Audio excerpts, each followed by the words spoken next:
I want to tell you that I will seek the Republican presidential nomination.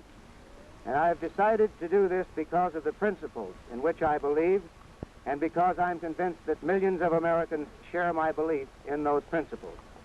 I've decided to do this also because I have not heard from any announced Republican candidate a declaration of conscience or a political position that could possibly offer to the American people a clear choice in the next presidential election.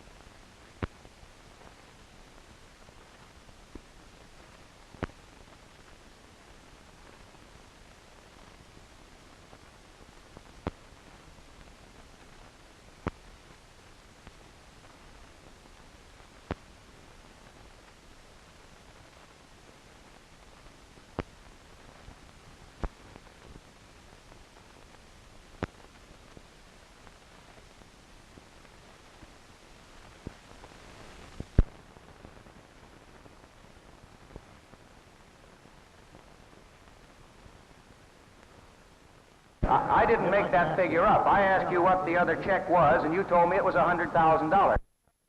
Please, will you please, can I have a privilege of asking a question? No, you can answer me yes or no on that, sir. Now, I'll play a game with you. You can ask me one if you'll answer mine.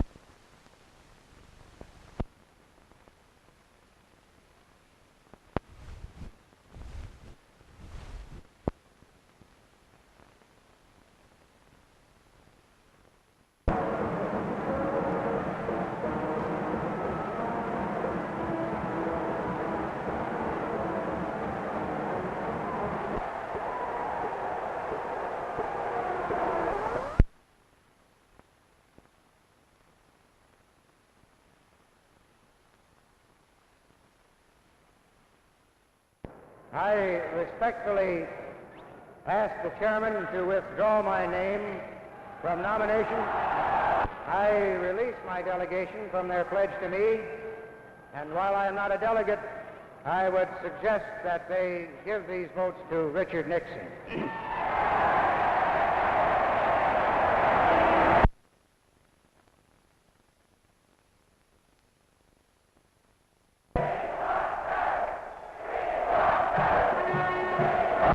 I suggest tonight that the liberal approach to America's problems has failed miserably in every sphere of activity.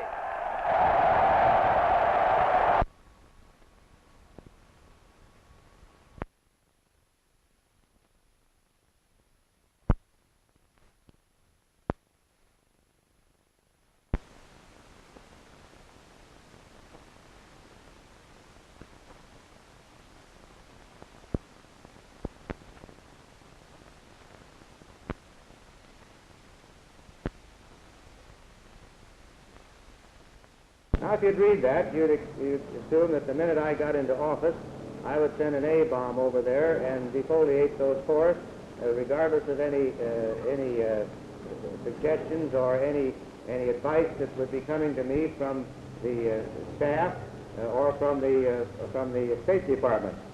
This is, I say, just typical because the press carried it as an out-and-out suggestion of mine, and the Associated Press later on in the day retracted their original story. I might say, though, that TASS, the news agency in Russia, joined the attack, so we now have Khrushchev in on the Stop Goldwater movement.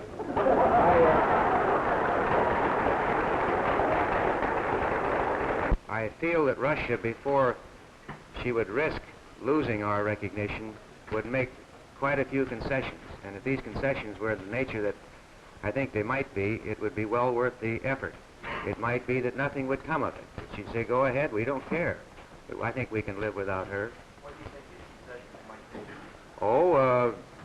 Giving freedom back to the Iron Curtain countries, removing communist governments wherever they've been imposed without the will of the people. That's worthy of investigating.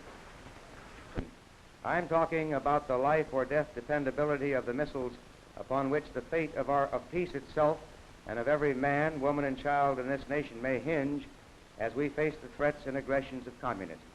My question is about the dependability of missile systems that might have to be launched in the middle of the night during a storm and upon an instant's notice, and let me reiterate, there's no time for stopping the countdown, no time to try it again. After reading the President's budget message, I got to thinking about it because it's quite a devious thing. In fact, I came to the conclusion that if a man in private business rigged his budget figures the way the President has rigged his, the stockholders would probably take him to court. Now, there is the real LBJ, not a Texas Ranger, but just a highwayman of the bureaucratic spoil system. For example, I question the advantage of foreign aid. I've voted against it every time that I could, or every time it's been up. Socialist-minded people have invaded the Kennedy administration. Those are the people I worry about. I don't worry about these so-called patriotic groups who are outside throwing rocks at the tent. I worry about the people who are inside breaking hell out of the furniture.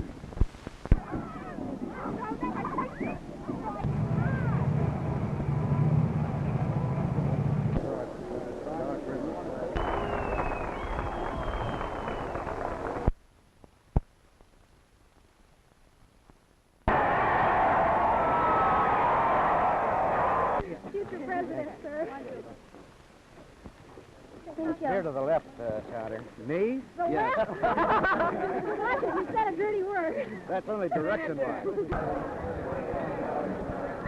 Tonight, I have never in all of the political years of my life seen such a fired-up grassroots movement, and ladies and gentlemen, that's what wins campaigns, and that's what will beat Lyndon Baines Johnson.